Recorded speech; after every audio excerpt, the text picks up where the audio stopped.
Un nouvel accord aérien entre la Chine et la Grande-Bretagne devrait voir le nombre de vols commerciaux doubler entre les deux pays.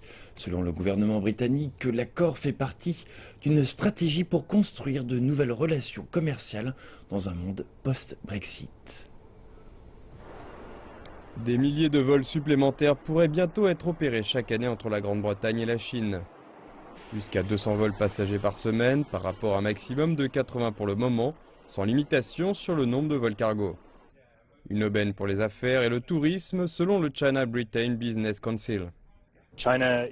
La Chine est un pays immense avec 32 provinces et qui ont pour un grand nombre d'entre elles une population aussi nombreuse qu'un pays entier dans cette partie du monde. Il s'agit donc d'une très bonne opportunité pour l'avenir. Il existe également des groupes d'affaires gravitant autour du Royaume-Uni qui pourraient bénéficier d'un meilleur accès au marché chinois.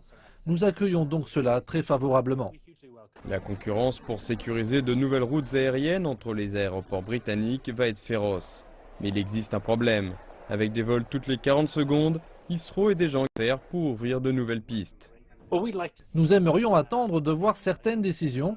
Je pense qu'il est juste que ce ne soit pas à nous de dire dans quelle direction la décision devrait aller. Mais évidemment, si vous voulez plus de place et davantage de routes, vous avez besoin d'infrastructures servant à ça. Dans un monde post-Brexit, les ministres du gouvernement britannique ont accueilli avec un certain soulagement cet accord qui arrive à un moment critique.